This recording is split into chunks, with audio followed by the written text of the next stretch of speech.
again, going back to something that was mentioned earlier about the reputational damage that's been done to Ireland at an international level. How much damage is being done, and perhaps how do we go about addressing that? Okay, thanks, Eugene. As Eugene rightly mentioned, the business that I work in is, among many things, been involved in advising governments and corporations over the last 3 decades on how to restructure their businesses in the face of a downturn or a recession.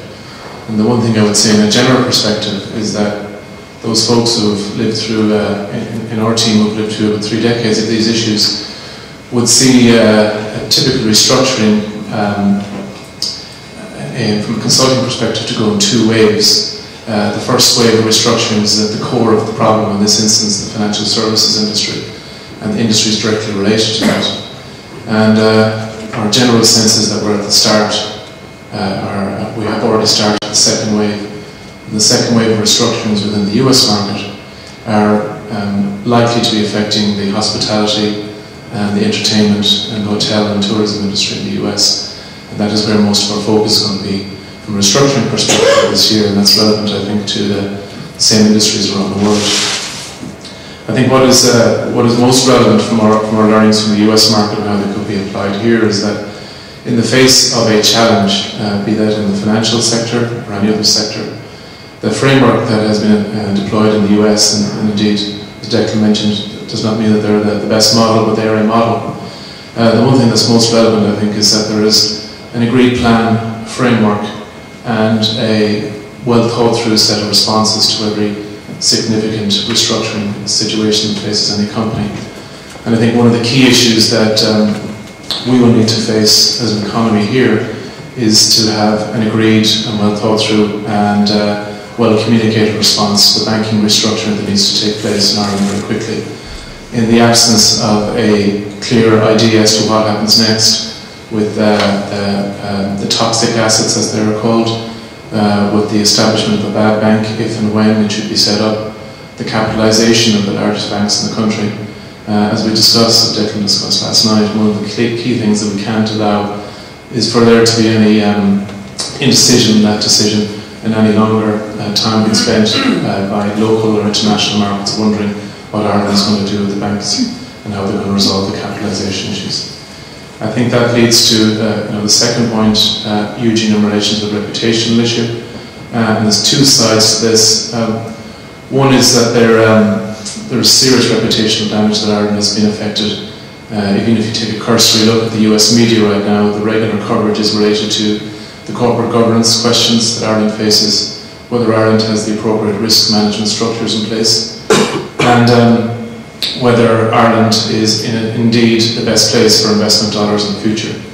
The way you address that and tap into the almost $7 trillion that are lying out there ready to be invested by companies and hedge funds and private equity companies and pension funds that are in a position to invest, the way that you ensure Ireland is part of that investment pool is that we need to do a aggressive reputation management, rehabilitation for Ireland around the country, around the world, pardon me. St. Patrick's Day was a good start to that process. I think there was a lot of good bounce for Ireland's reputation at that point in time, but there needs to be a planned roadshow, for the lack of a better word, where we take to all the key capital markets, all the key multinational centres around the world, why Ireland will survive, why we're strong, why this is a good venue for investment dollars, why the mistakes that have taken place in this market are not just unique to Ireland, and how we are responding to those mistakes. And the last point I would make in the spirit of this conference, which I applaud Alan for putting together in terms of new ideas.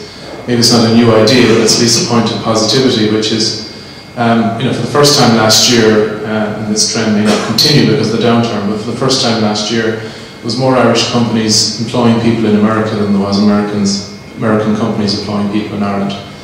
And that's relevant for a couple of reasons. One, Irish small and medium entrepreneurial industries are getting more confidence and more traction in the US market. The opportunities for Midwestern companies to exploit that successful track record is significant. the support of the Enterprise Ireland and other bodies in the US I've known firsthand is fantastic. And if there's ever an opportunity in the Irish, in the market right now, to go to America and bring your products and services, I think it is now. And I'll leave you with a line from Rahm Emanuel, who's Obama's chief of staff, and I think he put it well when he said, you never want a serious crisis to go to waste. And I think the great opportunity right now for Midwestern industry is to aggressively look at how you can take your business or your idea or your product or your service to the US market, because the opportunities are significant. Thank you. Thanks, Paul.